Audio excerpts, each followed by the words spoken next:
亲爱的朋友们，欢迎来到微光夜读。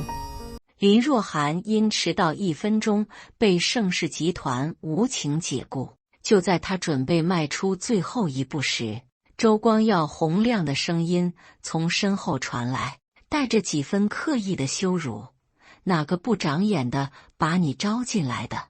大厅里的人群屏住呼吸，目光聚焦在林若涵身上。空气中弥漫着紧张而微妙的气氛，他缓缓转身，微微一笑，平静却坚定地说：“你岳父。”接下来开始我们本期故事，记得点击订阅并开启小铃铛。林若涵站在盛世集团总部那座直插云霄的玻璃大楼外，深深地吸了一口气，试图平复内心的紧张。夏日的阳光穿过高楼的缝隙，在她淡蓝色的职业套裙上洒下斑驳的光影，显得格外柔和。她低头整理了一下裙摆，尽管那上面并没有任何褶皱，手指却因为紧张微微有些冰凉。这可是她大学毕业后找到的第一份工作，面试时的激动和期待仿佛还在昨天。前台小姐身着笔挺的制服，脸上带着礼貌却疏离的微笑，指引她去办理入职手续。人力资源部的专员语速飞快，把一摞厚厚的文件推到她面前，语气中带着几分随意：“总裁办主任助理，这职位可是很多人挤破头都想抢的，你运气真不错啊。”林若涵在文件最后一页签下自己的名字，笔尖划过纸张，发出轻微的沙沙声，像是某种仪式。她被带到30楼的总裁办区域，那里的地毯柔软的几乎让人感觉不到脚步声。办公区宽敞明亮，巨大的落地窗外是繁华的都市风景，让人看了心情都舒畅不少。你的工位在这儿，徐主任一会儿就过来。人事专员指了指靠窗的一个小隔间。林若涵小心翼翼地放下新领的笔记本电脑和文具，轻轻坐下，生怕弄出一点声响。旁边的工位上，一位稍年长的女同事探头过来，低声问道：“你是徐主任亲自招进来的？”林若涵点点头，脑海中浮现出面试时那位温和却眼神犀利的徐明哲主任的模样。徐主任人挺好的，业务能力很强，跟着他你能学到不少东西。女同事笑着说。可说完这话，她却有些不自然地缩回了座位，目光游移，像是藏着什么没说出口。林若涵隐约察觉到一丝不对劲，但初来乍到的兴奋很快冲淡了这点疑惑。他打开电脑，开始熟悉公司的内部系统和规章制度，专注得像个刚入学的学生。上午10点，徐明哲主任快步走进办公室，脸上带着些许疲惫，但看到林若涵时还是露出笑容。小林，来了，欢迎加入，别太紧张，先适应几天。有问题随时来找我。他的语气温和。徐主任交代了几项简单的日常工作后，就忙着接电话，脚步匆匆地离开了工位。林若涵注意到，徐主任走过时，几个同事不自觉地低下头，似乎不想和他对视。午餐时间，几个年轻同事带他去了员工餐厅，大家聊着轻松的话题，气氛还算融洽。可当有人问他是哪个部门时，听说他是徐主任的助理，气氛瞬间安静了1秒。徐主任是个挺特别的上司，一个戴眼镜的男同事小心翼翼地说，语气有些微妙。另一个女同事轻轻碰了他一下，话题很快被转到了最近热映的电影上。林若涵心里有些疑惑，但她安慰自己，这可能只是大公司复杂人际关系的正常现象。下午，他被安排整理一些过往的会议记录和文件，熟悉总裁办的日常工作流程。在翻看一份半年前的项目报告时，他发现审批栏里徐主任的签名被划掉，换成了另一个名字，新签名是张丽娜。总监林若涵记得入职培训时听过这个名字，是集团一位资深高管。他没多想，只觉得这是正常的人事变动，继续埋头整理手头的工作。快下班时，徐主任把他叫进办公室，递给他一个文件夹，脸上带着一丝疲惫的笑。小林，这儿有些基础文件需要归档，你明天开始处理，慢慢来，别急。他语气温和。林若涵接过文件夹，忍不住问：徐主任，您是要调去别的部门了吗？徐明哲沉默了一会儿，目光望向窗外林立的楼群，轻轻叹了口气，声音低沉：公司有些人事调整，我可能会休息一阵子，你好好干。小林，你很有潜力。他说，这话说得含糊，但林若涵心里的不安开始悄悄滋生，像一团散不开的雾。他回到工位，收拾东西准备下班，脑海里却总想着徐主任那抹落寞的背影。窗外的夕阳给城市披上了一层金光，但林若涵却感到一阵莫名的凉意。他掏出手机，给大学好友发消息：新工作环境不错，就是感觉有点复杂。好友很快回复：大公司都这样，别想太多，做好自己的事就行。林若涵深吸一口气，把那点不安压下去，起身走向电梯间，步伐坚定。电梯门关上时，他瞥见徐主任独自站在走廊尽头，背影显得孤单而沉重。第二天早上，林若涵特意提前半小时到办公室，想给新上司留下个好印象。8点50分，张丽娜总监的高跟鞋敲击着大理石地面，声音由远及近，节奏清晰。她40岁出头，穿着剪裁精致的黑色套装，妆容精致，却透着一股不容置疑的威严。你就是徐主任招来的新助理？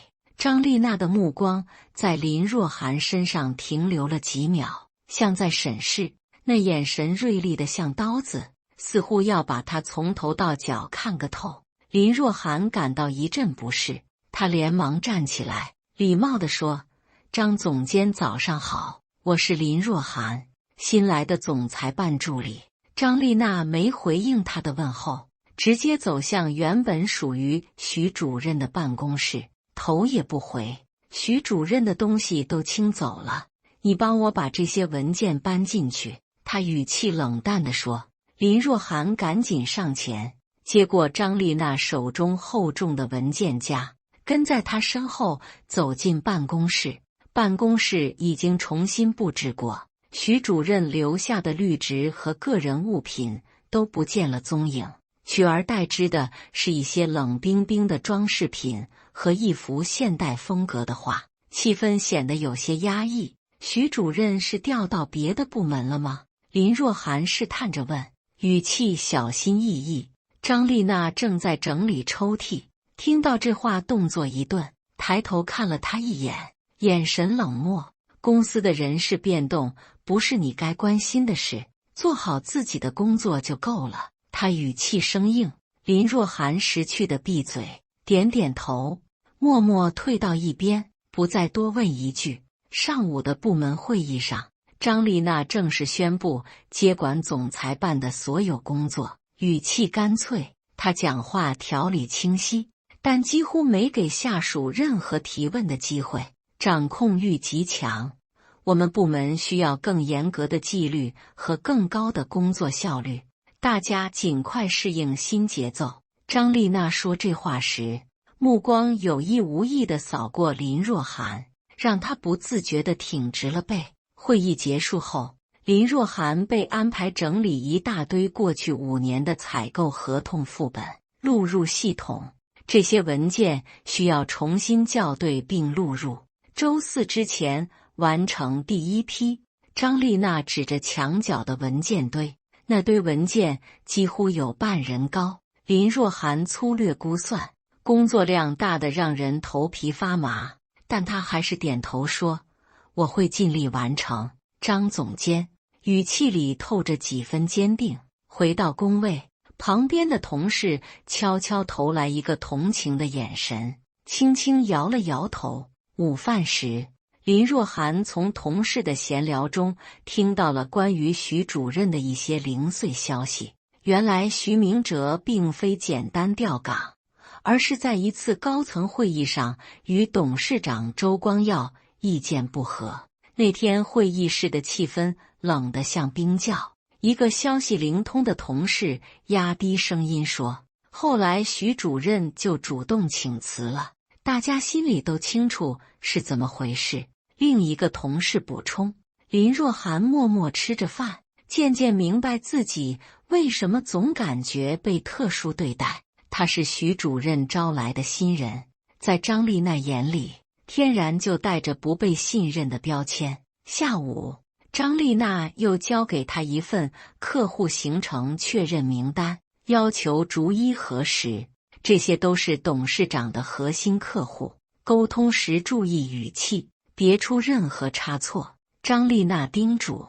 林若涵接过名单，发现好几个客户的联系方式已经过期或有误。他向张丽娜汇报情况，却换来一顿不轻不重的责骂，语气带着高高在上。作为助理，你得学会自己解决问题，而不是把麻烦推给上司。张丽娜说。林若涵脸上一热，只好通过各种渠道重新找正确的联系方式。费时费力。快下班时，张丽娜又扔给他一份急需整理的报销单据，语气不容置疑：“明天一早要交给财务部，今天必须整理好，别拖延。”他冷冷地说。这意味着林若涵得加班才能完成这项临时任务，时间紧得让人喘不过气。当他终于整理完所有单据，窗外的城市已经亮起了万家灯火，办公室空荡荡。林若涵揉了揉酸涩的眼睛，想起徐主任面试时对他的鼓励，内心五味杂陈。盛世集团是个大平台，年轻人能在这儿学到很多东西。徐主任曾说，现在徐主任已经离开，他这个新人却像在荆棘丛中艰难前行。锁上办公室的门，林若涵走向电梯间，疲惫中带着一股不服输的倔强。无论环境多艰难，他都得咬牙坚持，证明自己的价值，不能轻易认输。接下来的几周，林若涵慢慢适应了在张丽娜手下工作的快节奏和高压力。如果说徐明哲的管理风格是温和又信任的，那张丽娜简直就是完全相反。她对细节的把控严格到近乎苛刻，连标点符号和文件格式都要完美无瑕。林若涵提交的报告经常被退回，理由往往是一些鸡毛蒜皮的小问题，页编剧不符合标准，重新调整后再交上来。张丽娜面无表情地说，或者这个词不够正式，换个更专业的表达方式。她的语气总是冷冰冰。一开始，林若涵以为这是新上司对工作质量的高要求，认真对待每条批评。他加倍仔细地检查每一个细节，尽量不给张丽娜任何挑刺的机会。但时间一长，他发现张丽娜的苛责似乎只针对他一个人，其他同事轻松得多。有一次，他无意中看到同事的报告，页编剧和他的一模一样，却没被挑毛病。那份报告，张丽娜只是随便翻了翻就签字通过，连一句批评都没有。林若涵心里清楚，自己因为和徐主任的关系，正被刻意针对和刁难，但他没抱怨，反而更努力的工作。力求做到让任何人挑不出错。一个周五的下午，张丽娜召开部门会议，分配下一周的重点任务。董事长特别重视和泰禾集团的合作，相关文件必须做到滴水不漏。他宣布，他的目光扫过全场，最后停在林若涵身上。小林，你负责合同的初审工作，这项任务通常由资深员工负责，交给新人几乎是闻所未闻的挑战。几个同事交换了惊讶的眼神，但没人敢当面提出任何异议。散会后，好心的同事王姐悄悄拉住他，要不要我帮你看看合同？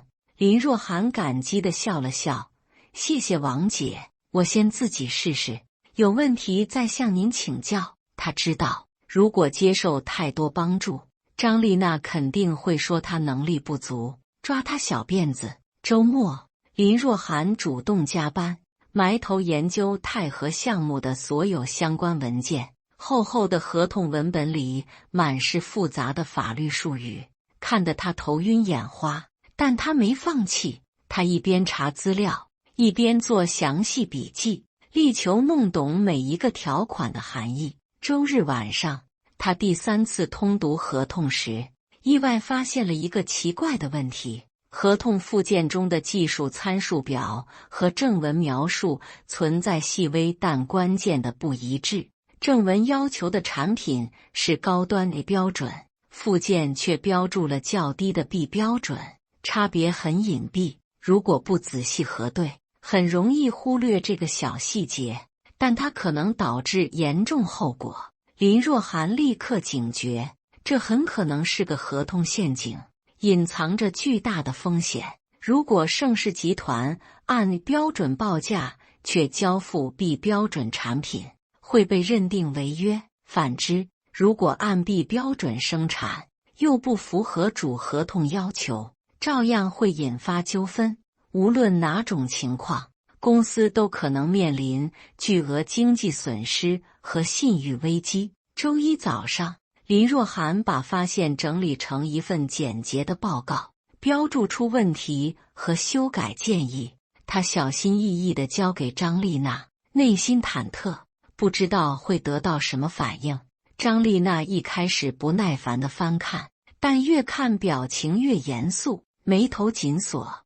你确定这个发现没问题？她抬起头，目光锐利地盯着林若涵。我核对了3遍，主合同和附件确实有不一致的地方。林若涵坚定地说。张丽娜沉默了一会儿，突然合上报告。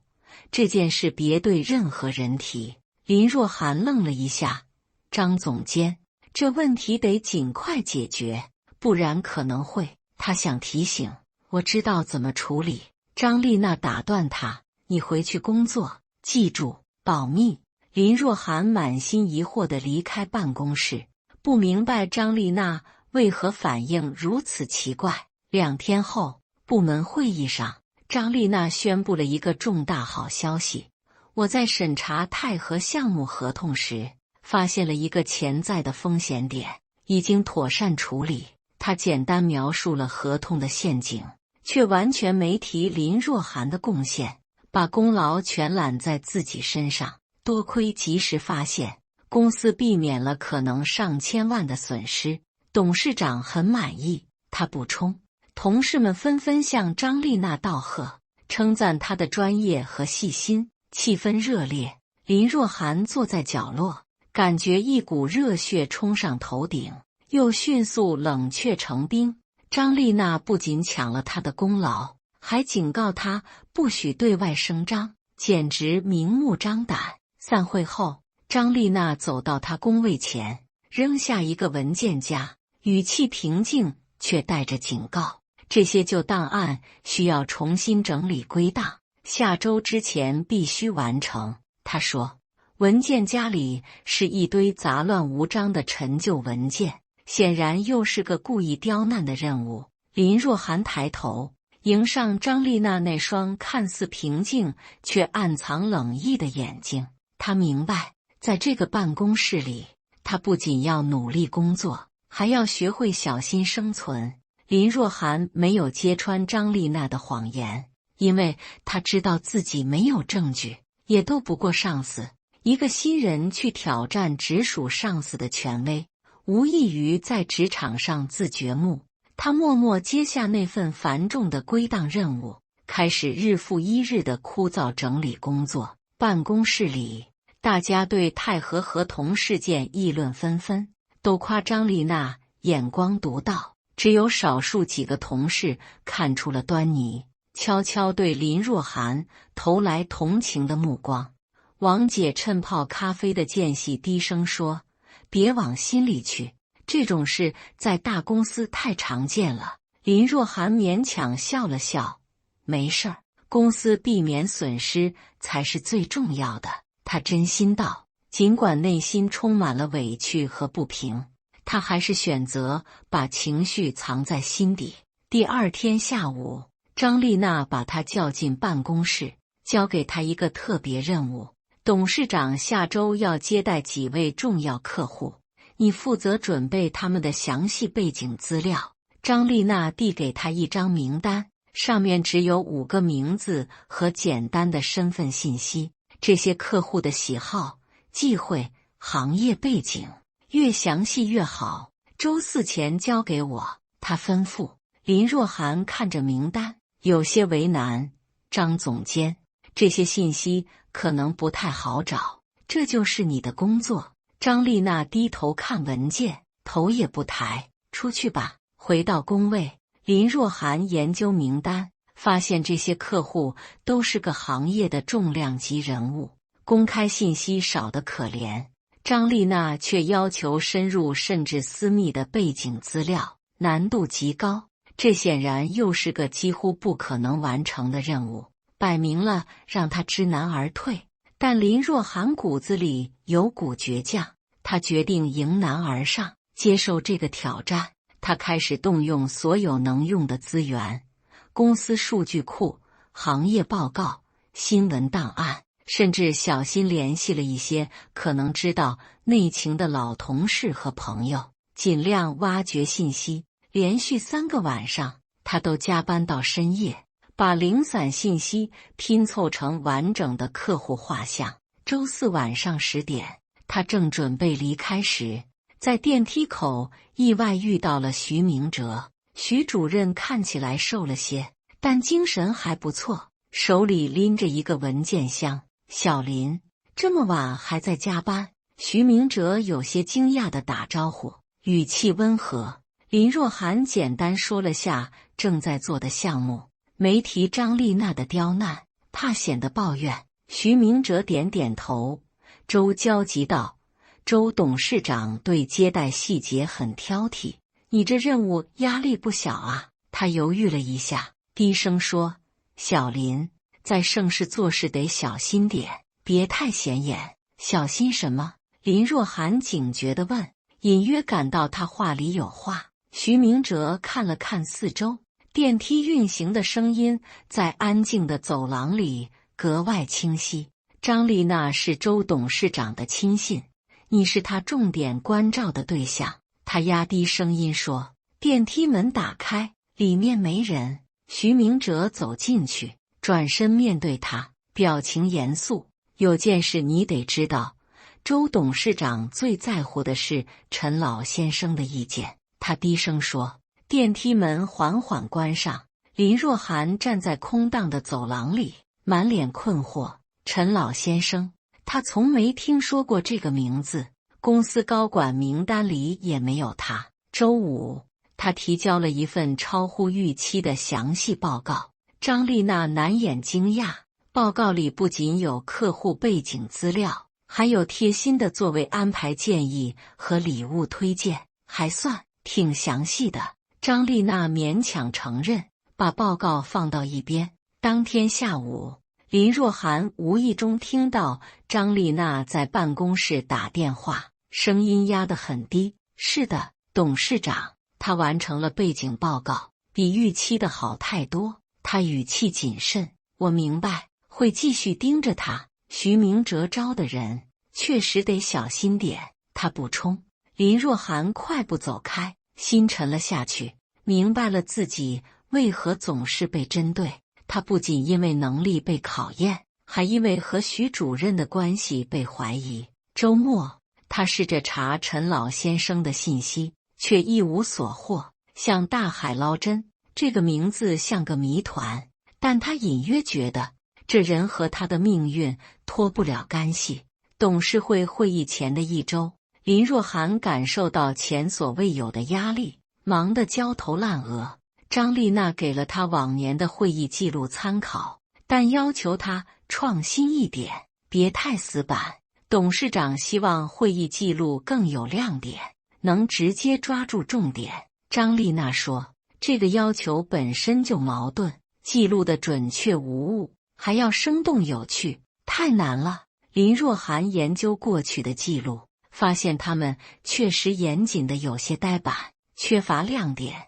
他猜周董事长可能想要记录能直接提炼出会议的精华和决策重点，于是他设计了一个新模板，左边记录原话，右边加关键点摘要，还加了个执行摘要页，简洁列出决议和行动项，方便高层快速浏览。周四，他把模板样本交给张丽娜，内心忐忑，怕被挑刺。张丽娜看了足足10分钟，最后只是淡淡地说：“先这样试试吧。”没有表扬，也没批评。这种模糊的态度让林若涵更加不安。周五下午，张丽娜突然塞给他一个紧急任务，语气不容置疑：“董事长下周出差，需要这些资料，赶紧整理成简报，今天必须完成。”他指着桌上厚厚一堆文件，林若涵一看，明天就是董事会，时间紧迫。张总监，会议记录我还没完全准备好，这个任务能不能？他试探着问。董事长的需求永远是第一位。张丽娜打断他：“你自己看着办，这摆明了是刁难，两项重磅任务撞一起，根本不可能同时完成。”林若涵深吸一口气，知道争辩没用，只能硬着头皮接受现实。他迅速浏览董事长需要的文件，确定重点，先制定了个时间表。晚上8点，办公室只剩他一个人，键盘声在安静的空间里格外响亮。他先处理董事长的简报，筛选关键信息，提炼核心要点，争分夺秒。这项工作正常需要2天，他却得在几小时内搞定，压力山大。凌晨2点，简报初稿终于完成。林若涵的眼睛干涩得像要冒火，他小睡了半小时，然后开始准备董事会会议的相关材料。按照惯例，他得提前熟悉参会人员、议题背景和可能的问题。研究董事名单时，一个名字跳了出来：陈德华，荣誉董事。这位陈德华不参与日常管理，却在董事会占有一席之地。林若涵心头一震，这应该就是徐明哲提过的陈老先生。他搜索陈德华的背景，发现他竟是盛世集团的创始人之一。更重要的是，他还是周光耀的岳父，影响力不容小觑。虽然半退休，他在集团的重大决策中仍有举足轻重的话语权。资料显示，当年是陈德华提拔周光耀当上董事长的，关系匪浅。凌晨5点，林若涵终于完成所有准备工作，累得几乎要瘫倒。他在办公室沙发上眯了2个小时，醒来后匆匆洗漱换衣服。周一早上，他提前到会议室检查设备，摆放资料，忙而不乱。张丽娜8点半到达，看到一切井然有序，脸上闪过一丝失望。董事们9点陆续到，你负责引导他们入座，分发资料。他吩咐。林若涵点点头，站在会议室门口，准备迎接即将到来的董事们。周光耀董事长第一个到，50多岁，气场强大，眼神不怒自威。他扫了一眼会议室布置，目光在林若涵身上停留了1秒，带着审视。新来的记录员，他问身后的张丽娜，声音低沉，带着压迫感。是的，周董事长，他是徐主任走前招的助理，还在试用期。张丽娜答。周光耀嗯了一声，没再多说，直接走向主位，气势逼人。林若涵感到一股无形的压力，周光耀的眼神像能看穿人心。9点整，董事们几乎到齐，唯独陈德华的座位还空着。周光耀看了眼手表，皱眉说：“开始吧，陈老今天可能不来了。”会议进行到一半，门被轻轻推开，一位白发老人缓步走入。他穿着简朴的唐装，手拄拐杖，步伐稳健，目光炯炯有神。不好意思，路上堵车了，各位。老人声音平和，却带着力量。周光耀立刻起身：“爸，您来了，我们还以为您身体不舒服。”林若涵心头一凛，这位就是陈德华，周光耀的岳父，集团的灵魂人物。他赶紧为老人引座，递上会议材料，动作恭敬又周到。陈德华微微点头，目光在他胸牌上停留。新面孔啊，小姑娘。是的，陈老，我是新来的总裁办助理林若涵。他轻声回答。会议继续，林若涵全神贯注记录，同时暗中观察会场动态。他发现周光耀在岳父面前格外恭敬，甚至有些小心翼翼。陈德华发言时，其他董事都全神贯注，认真聆听，气氛肃然。显然，这位低调的老人才是盛世集团真正的定海神针。中场休息时，林若涵在茶水间准备茶点，陈德华恰好走进来。林小姐，记录得很认真啊。老人笑着说，自己接了杯温水，这是我的本职工作。陈老，林若涵谨慎回应，尽量保持礼貌。陈德华打量他一眼，徐明哲招的人应该不错，他眼光向来准。这话说得随意，却让林若涵心里一震，不知该如何接话。老人没再多说，端着水杯慢慢走回会议室，步伐从容。林若涵站在原地，回味着这句话，感觉背后藏着深意。董事会会议顺利结束，林若涵的记录工作得到了认可，连周光耀翻看记录时都微微点头，虽然没说一句表扬的话。张丽娜显然对这结果不太满意，在部门会议上挑了点毛病，记录整体还行，但有些地方的措辞可以再简洁点。她语气冷淡，她没具体指出哪里需要改进，只是泛泛批评了几句。林若涵已经习惯了这种待遇，默默记下笔记，没做任何争辩。散会后，王姐悄悄说：“别在意，张总监就是这种性格，爱挑刺。”林若涵苦笑一下，她知道这不仅是性格问题，更是立场问题。时间一长，她学会了在夹缝中求生存，尽量不给张丽娜抓把柄。她开始用业余时间研究公司的历史和组织架构，了解更多背景，尤其关注陈德华的信息。虽然公开资料不多，但仍有些线索。从老员工那儿，他听说陈德华是白手起家的传奇人物，令人敬佩。30年前，他创立盛世集团，从小作坊一步步做到行业龙头。周光耀原本只是他的助理，因能力出众被赏识，后来娶了他的独女。10年前，陈德华因健康问题逐步放权，把董事长位置给了女婿，但他依然关注集团大事，是幕后真正的核心人物。一个周五下午，张丽娜召集紧急会议，宣布一项重大任务：下周3，董事长要接待泰禾集团的代表团，这是本季度最重要客户。他环视全场，目光最后落在林若涵身上。接待准备由林若涵全权负责，同事们交换了惊讶的眼神。这么重要的任务，通常由总监亲自操刀，小林要负责日程、场地、资料等所有细节，不能出一点差错。张丽娜说：“这是你展现能力的好机会，别让大家失望。”她语气里带着点警告。林若涵心知肚明，这看似是机会，实则是更大的陷阱。成功了，功劳可能被上级抢走；失败了，责任全得他来背。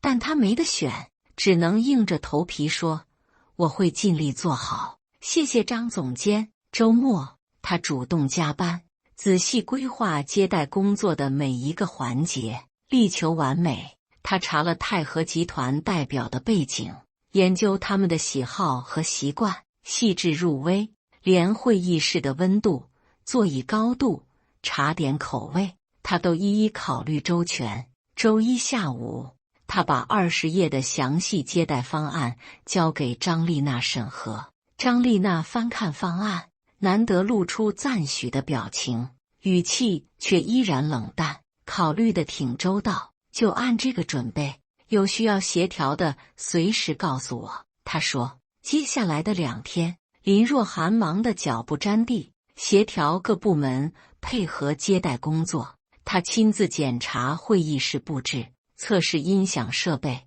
确认餐饮菜单，无一遗漏。安保部门都被他的细致折服，主动配合完善接待流程。周二晚上，他最后检查所有准备工作，直到深夜才放心离开。周三早上，林若涵提前1小时到场，做最后的确认，确保万无一失。可就在接待开始前半小时，张丽娜突然塞给他一个紧急任务：董事长急需这些文件复印20份，马上送到他办公室。他递来厚厚一叠。林若涵看着那堆至少要半小时才能复印完的文件，心里生疑。张总监，泰禾集团的代表还有25分钟就到。他想争取时间，董事长的命令永远是第一位。张丽娜打断他：“快去，这是重要文件。”林若涵无奈，只好接过文件夹，快步冲向复印室，尽量赶时间。偏偏复印机频频出问题，卡纸、故障接连不断，急得他满头汗。等他终于复印完，送到董事长办公室，已经比原定时间晚了1分钟。周光耀看了眼时钟，眉头紧锁：怎么这么慢？代表团已经到了。林若涵心头一惊，连忙道歉，赶紧跑向接待会议室补救。推开会议室门时，墙上时钟显示他迟到了1分钟，气氛已经不对。周光耀正与泰禾集团代表寒暄，看到他进来，脸色瞬间阴沉。张丽娜站在一旁，投来一个你怎么才来的责备眼神，意味深长。接待活动按计划进行，林若涵尽力补救，确保后续环节不出错。泰禾集团的代表对盛世集团的接待工作表示非常满意，效果不错。可活动结束后，周光耀把林若涵叫到办公室，脸色冷得像冰。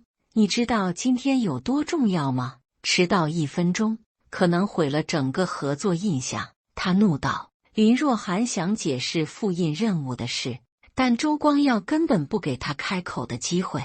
不管什么理由，迟到就是迟到，这是职业素养的大问题。他语气严厉，他的声音在宽敞的办公室里回荡，每一句都像刀子割在林若涵心上。他站在那儿，感到一阵寒意从背脊升起，知道这事没那么简单。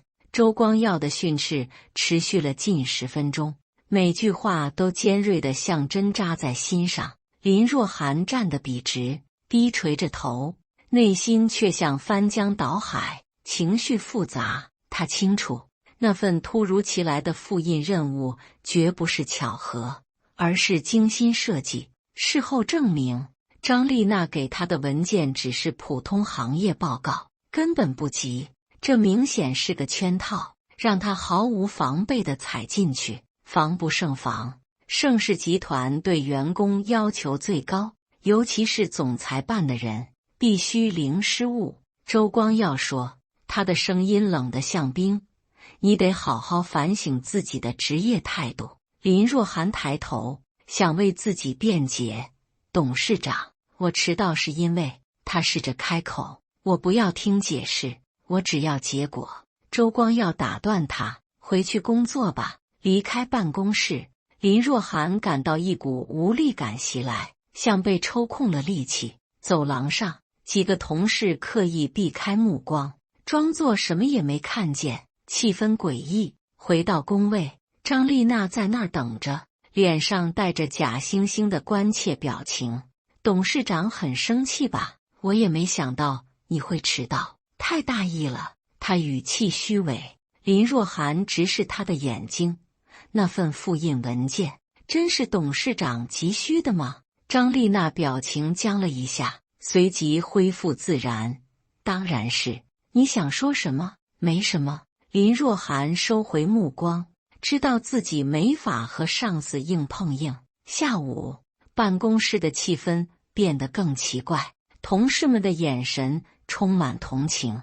王姐趁没人时小声说，听说董事长气得不轻，你得做好心理准备。林若涵点点头，继续手头工作，但心里已做好最坏的打算。果然，下班前半小时，人力资源部的人找他谈话，语气严肃。林小姐，根据公司规定，严重失职可能导致解除劳动合同。HR 经理说，今天的事影响很坏，你应该明白后果。他措辞严厉，却尽量平和。林若涵平静地问，所以公司决定解雇我，是吗？ HR 经理略显尴尬。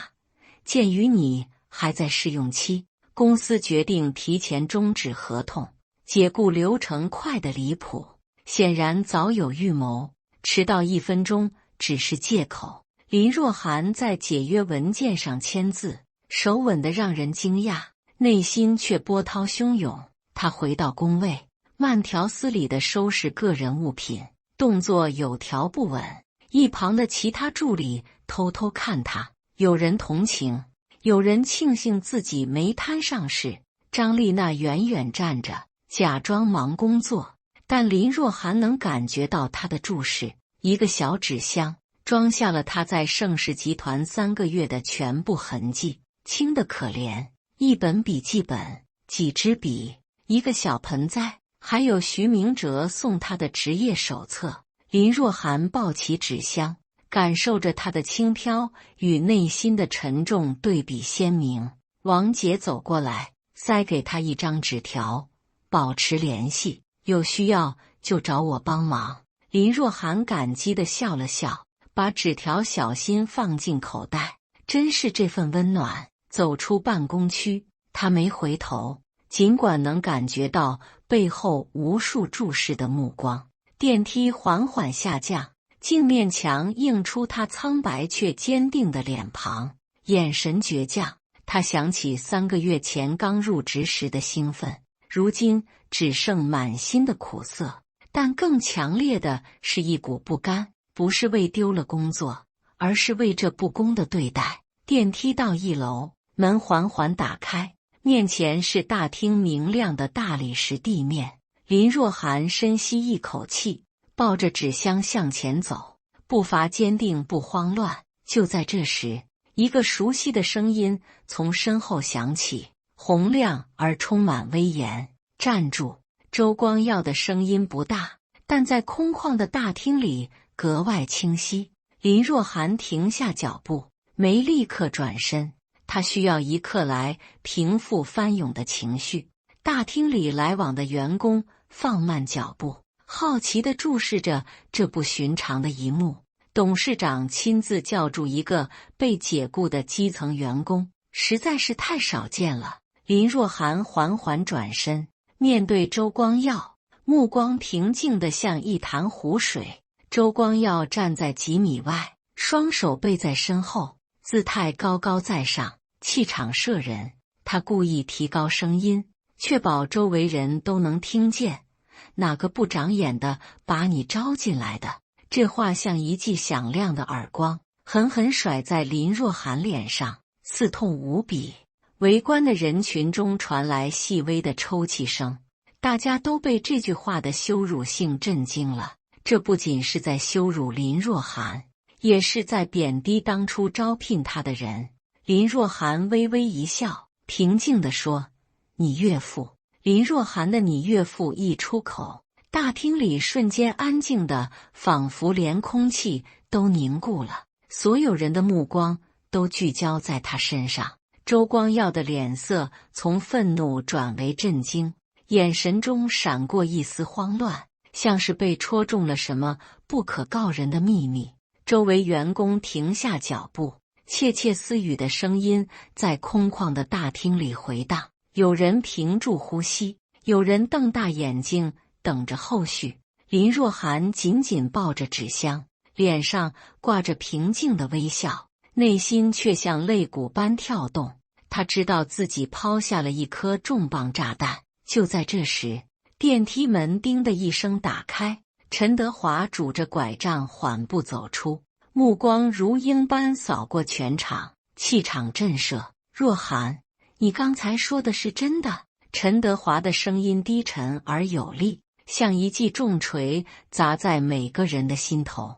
林若涵深吸一口气，迎上老人的目光，语气坚定：“陈老，是您推荐我来盛世参加面试的。”他顿了顿，补充道：“您告诉我，盛世是个能让年轻人证明自己的大舞台，我一直记在心里。”陈德华眯起眼睛，目光转向周光耀，语气带着几分责问：“光耀，这到底是怎么回事？”周光耀嘴角抽动，试图挤出笑容：“爸，这只是个误会，他试用期表现不佳，才被辞退的。”误会？陈德华冷笑一声，拐杖轻轻敲击地面，发出清脆的声音，震慑了整个大厅。我看了他发现的泰和合同问题，若不是他，公司可能损失上千万。你叫这不佳？他质问。大厅里一片哗然，员工们低声议论。张丽娜站在远处，脸色瞬间变得煞白，手指不自觉地颤抖。林若涵低头不语，内心却像掀起了惊涛骇浪。他没想到陈德华会如此直接地为他出头。周光耀尴尬地咳嗽一声：“爸，这件事我处理得不好，但迟到确实影响了客户的第一印象。”陈德华摆摆手，打断他：“1分钟的迟到就能抹杀他旧公司的功劳？光耀，你糊涂了。”他转头看向林若涵，目光柔和了些：“若涵，把纸箱放下，跟我上楼，有些事得说清楚。”林若涵愣了一下，随即点头，将纸箱轻轻放在地上，跟在陈德华身后走向电梯。电梯门关闭前，他瞥见张丽娜站在角落，低头攥紧拳头，像是吓得魂不附体。周光耀站在原地，脸色阴晴不定，显然被这突如其来的变故打乱了所有计划。电梯里，陈德华靠着扶手，目光落在林若涵身上，带着几分审视和一丝不易察觉的欣赏。“若涵，你胆子真不小，敢当众顶撞光耀，不怕彻底没退路？”他的语气平静，却带着试探。林若涵深吸一口气，坦然道：“陈老，我受了太多委屈，若不站出来，怕再也没机会说真话。”陈德华点点头，嘴角微微上扬：“好，有骨气，像极了我当年看中的那批年轻人。”电梯门打开，30楼的会议室空无一人，窗外的城市灯光在玻璃上投下斑驳的影子。陈德华示意他坐下，缓缓开口：“若涵，你知道我为什么推荐你来盛世吗？”林若涵摇摇头，内心像被点燃了一盏灯。他隐约感到自己被卷入了一场更大的棋局。2年前，你在大学慈善活动上帮我整理了一份社区援助计划，细致的让我刮目相看。他回忆，我问过你的导师，得知你家境普通，靠奖学金读完大学，脑子好，韧性更强。他继续说。林若涵愣住了，他完全没想到自己一次不起眼的活动竟让陈德华记住了他。盛世需要你这样的人才，但光耀和他的亲信们太在意自己的小圈子了。陈德华叹道。他顿了顿，目光锐利。张丽娜抢了你的合同功劳，我早就听说了，这事不能就这么算了。林若涵心跳加速，试探着问：“陈老，您打算怎么处理？我只是个新人，怕没立场说话。”陈德华摆摆手：“你不用担心，明天我会召集高层会议，把这件事查个水落石出。”他站起身，拄着拐杖走向窗边，背影在灯光下显得坚定而沉稳，像是早已胸有成竹。若涵，做好准备，盛世不会亏待真正有能力的人。他转头，语气里带着鼓励。林若涵点点头，内心既激动又忐忑。他知道，明天将是他命运的转折点。第二天早上，盛世集团总部的高层会议室里，气氛紧张得像拉满的弓弦，董事们齐聚一堂。陈德华坐在主位，目光缓缓扫过每一个人，最后停在周光耀和张丽娜身上，意味深长。今天这场会是要解决总裁办最近的一些问题，尤其是关于公平和效率的。他开口道。周光耀低头整理文件，试图掩饰自己的不安。张丽娜则坐得笔直，脸上强装镇定。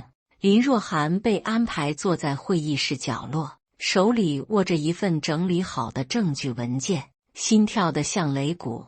陈德华直截了当地说：“泰和集团的合同问题，谁发现的？”张丽娜，你来说。张丽娜微微一笑，自信地答：“是我在审查时发现的，及时避免了公司损失。”陈德华冷哼一声，递给助理一份文件，这是合同审查的原始记录，投影出来看看。助理将文件投到屏幕上，上面清晰标注了林若涵的审查笔记和提交时间，证据确凿。张丽娜的笑容僵住了，额头渗出细密的汗珠，声音颤抖：“这可能有误会。”误会？陈德华的语气加重：“你的报告措辞和若涵的笔记一字不差，怎么解释？”会议室里一片低语，董事们交换眼神，显然对张丽娜的抢功行为感到震惊。周光耀皱眉，插话道：“爸，这可能只是沟通问题。”张总监也是一片好心。陈德华摆手打断他：“好心？那昨天的迟到事件又是怎么回事？谁安排的紧急复印？”张丽娜低头不语，双手紧握，指节泛白，显然知道自己已经无路可退。林若涵鼓起勇气站起身：“陈老，我有证据，那份复印任务根本不是董事长急需的。”他将整理好的文件递上去，里面是复印文件的清单和张丽娜的邮件记录，条理清晰。文件显示，那份所谓急需的行业报告根本没有在当天的会议中使用。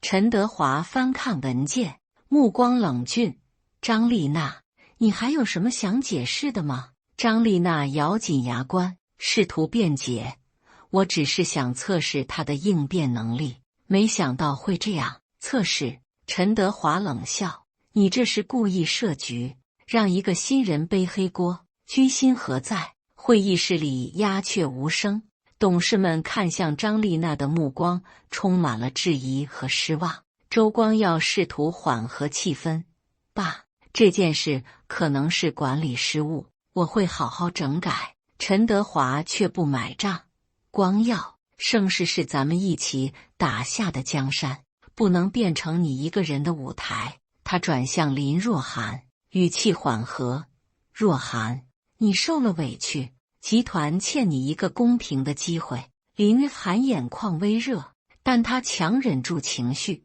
坚定地说：“谢谢陈老，我只想证明自己的能力。”陈德华点点头：“好，从今天起，你担任我的特助，直接参与集团战略项目。”此言一出，全场哗然。张丽娜的脸色白得像纸，毫无血色，身体微微发抖。周光耀皱眉，但碍于岳父的权威，只能点头：“我尊重您的决定，爸。”会议结束后，张丽娜被调离总裁办，降职到后勤部门，负责基础档案管理工作。她的办公室被迅速清空，曾经的威严荡然无存。同事们议论纷纷，却无人同情。林若涵被安排搬进陈德华旁边的办公室，工位宽敞明亮，窗外是城市的全景。他看着新工位上的名牌，上面写着战略特助林若涵，内心五味杂陈。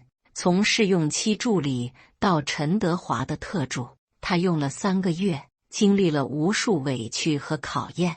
王姐悄悄找到他，笑着说：“小林，恭喜你，总算熬出头了，干得漂亮。”林若涵感激地握住他的手：“王姐，谢谢你一直鼓励我，没你我可能坚持不到现在。”他想起那句“你岳父”，如果没有那瞬间的勇气，或许他早已被埋没在职场的阴谋里。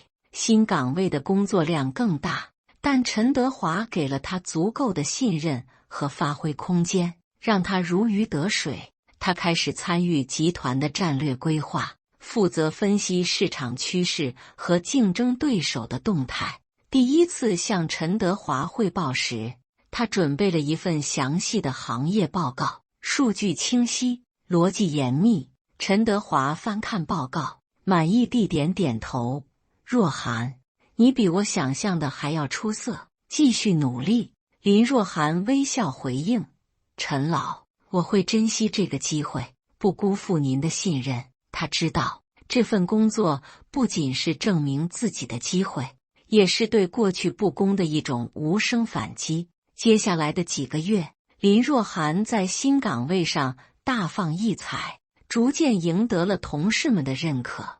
他负责的一个市场分析项目，为集团争取到了一份价值数亿的合作订单。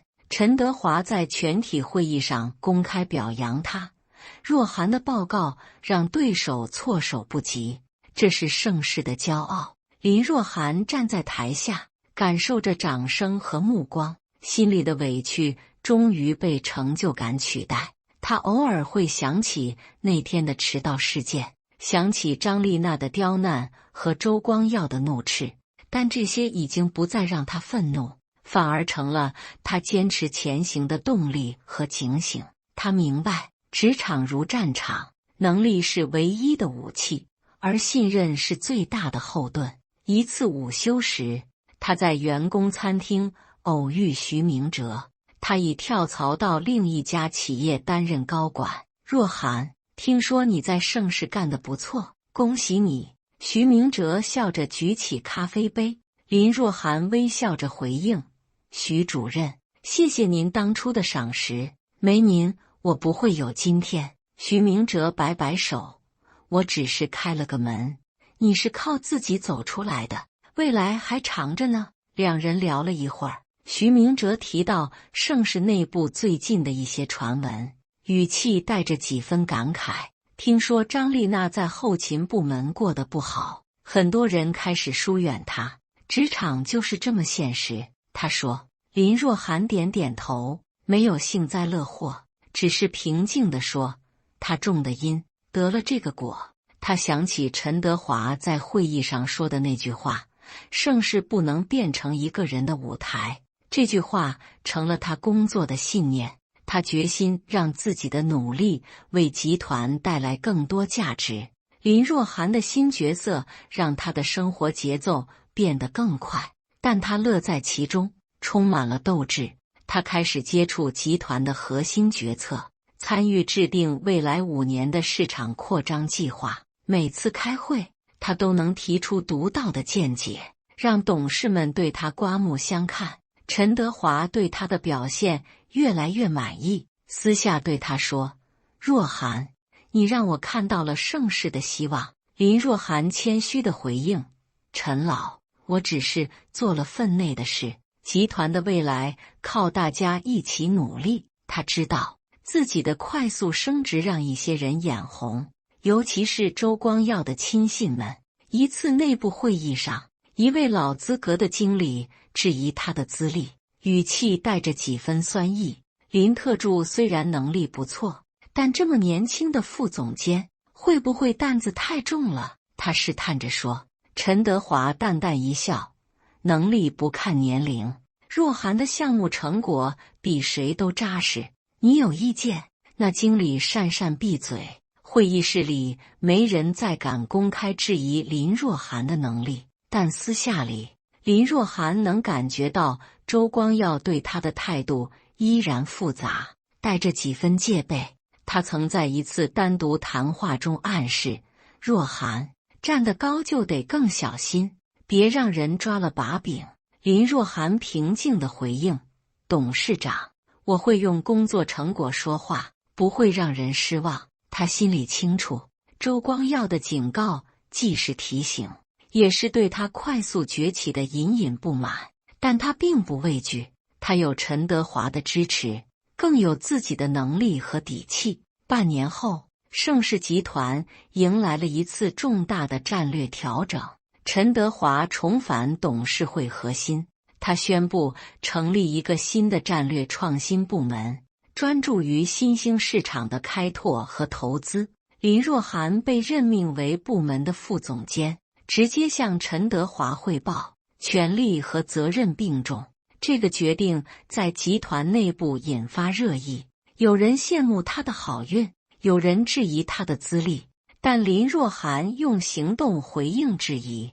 他带领团队完成了多项高难度项目。一次，他发现竞争对手在新兴市场的数据造假，及时向陈德华汇报。陈德华果断调整策略，让盛世在谈判中占据主动，拿下了一份关键合同。事后，他拍着林若涵的肩膀说：若涵，你让我看到了盛世的未来。林若涵眼眶微红，坚定地说：陈老，我会继续努力，不辜负您的期望。与此同时，张丽娜在后勤部门的工作越发艰难，她的微信早已荡然无存。有传言说她试图跳槽，但因抢功和陷害新人的事迹传开，无人敢用。周光耀在陈德华的压力下，开始重新审视自己的管理方式，变得低调许多。林若涵偶尔听到同事们议论，说他是陈老的秘密武器，前途无量。他对此只是笑笑，明白自己的成功不是靠秘密，而是靠能力和坚持。林若涵的成功并没有让他满足，他开始思考如何为集团带来更大的价值。他主动提出了一项大胆的计划，进军海外新兴市场，抢占行业先机。这个计划风险极高，但潜在回报巨大，立即引起了董事会的激烈争论。一些老派董事认为过于冒险，担心集团资金链会因此承压。但林若涵准备充分，他用详实的数据和案例说服了大部分董事。新兴市场的增长速度是国内的3倍，我们不能错过这个窗口期，他坚定地说。陈德华听完他的报告，沉默片刻后拍板：若涵，这项目交给你全权负责。周光耀皱眉，但最终没有反对，只是低声说：“希望你别让集团失望。”林若涵点点头，心里明白，这不仅是机会，也是对他能力的一次终极考验。他组建了一支精干的团队，夜以继日地研究市场，制定策略。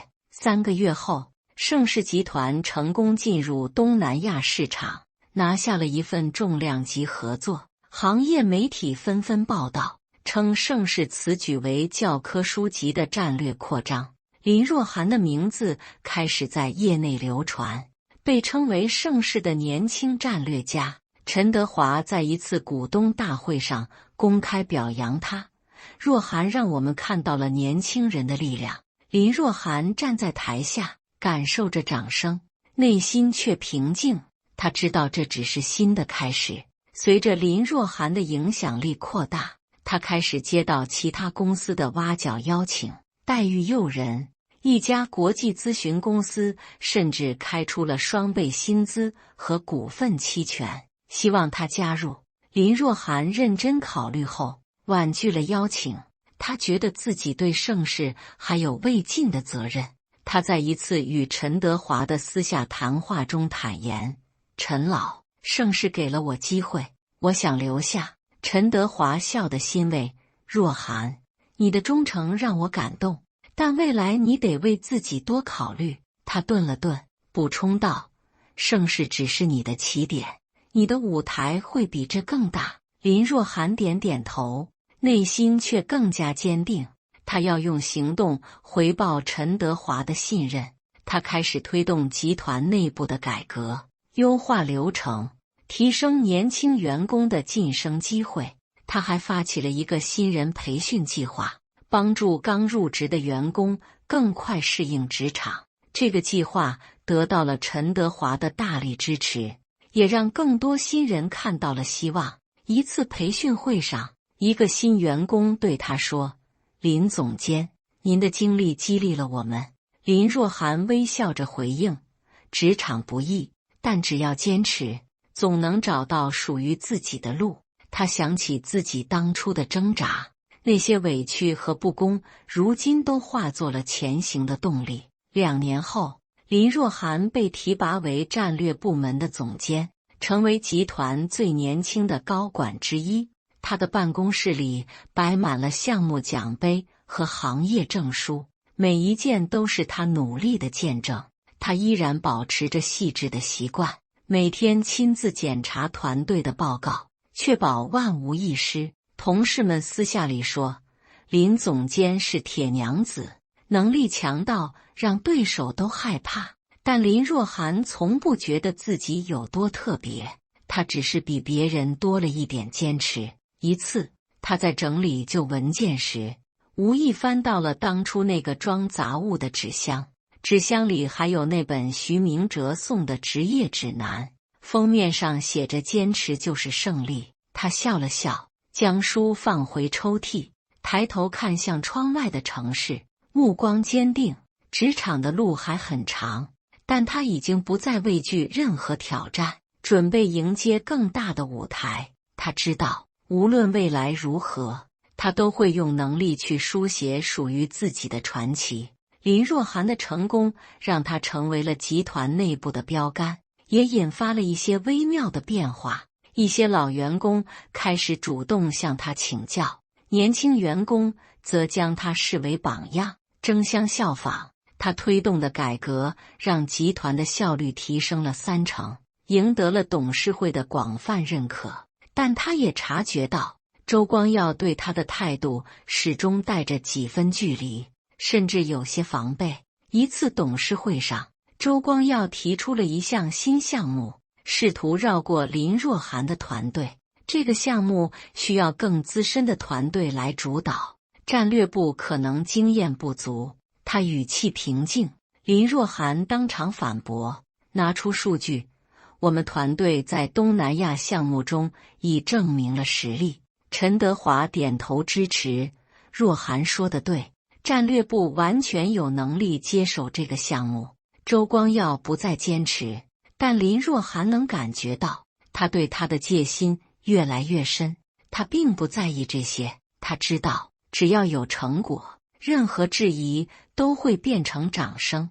他开始花更多时间培养团队，鼓励年轻员工提出自己的想法。一次团队会议上，一个实习生提出了一个大胆的数字化转型方案。林若涵听完后拍手叫好，这个想法有潜力，我们一起把它完善。团队的士气被点燃，年轻员工们开始迸发出前所未有的创造力。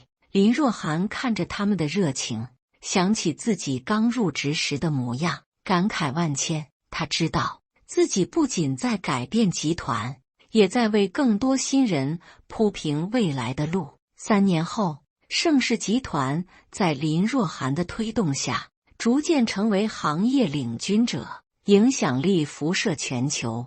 他主导的海外市场战略让集团的市值翻倍，股东们对他赞不绝口。陈德华在一次退休前的讲话中，特意提到林若涵，语气充满自豪。若涵让我相信，盛世的未来在年轻人手里，会比我们当年走得更远。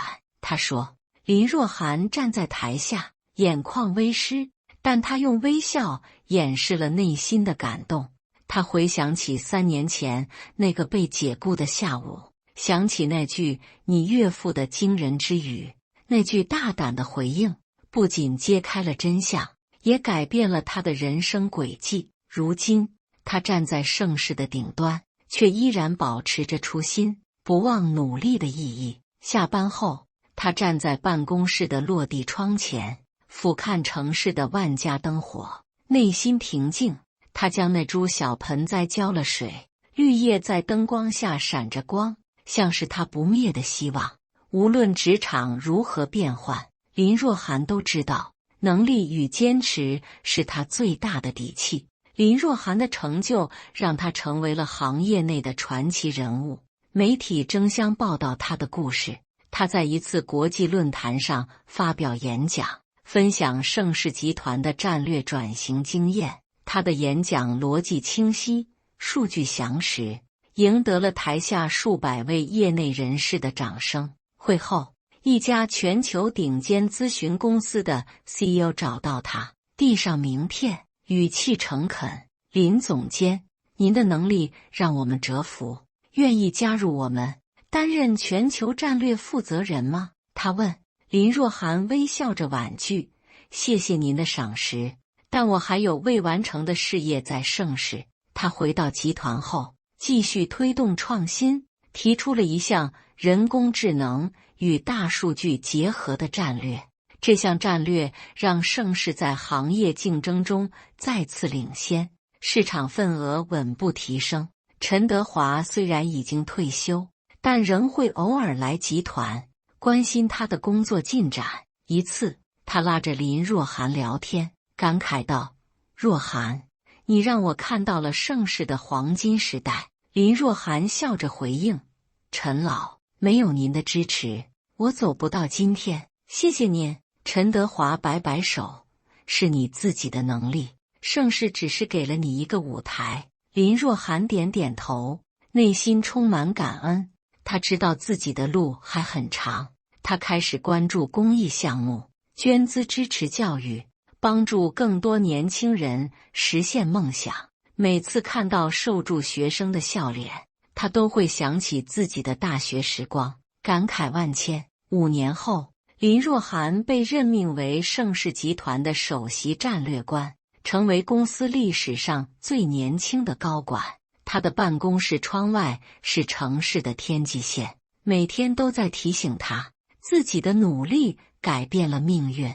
他依然保持着每天早到的习惯，亲自审阅团队的每一份报告。同事们私下里称他为盛世的灵魂，他的决策影响着集团的每一步。一次，他在整理旧物时，找到了当初那个装杂物的纸箱，里面还有那株小盆栽。他小心地给盆栽浇水，想起3年前那个被解雇的下午，内心百感交集。他打开电脑，写下了一封给新员工的公开信，分享自己的职场经历。职场充满挑战，但只要坚持努力，总会找到属于自己的光。他写道。这封信在集团内部广为流传，激励了无数年轻人勇敢面对困难。林若涵知道，自己的故事不仅属于他，也属于每一个在职场奋斗的人。他站在办公室的落地窗前，看着城市的灯火，目光坚定而柔和。无论未来有多少风浪，他都准备好用智慧和勇气书写更辉煌的篇章。感谢大家的观看，本期故事精彩吗？欢迎大家在下方评论区吐槽。如果你喜欢这类故事，记得点击订阅微光夜读，并分享给更多的人，这会对我帮助很大。再次感谢大家的观看。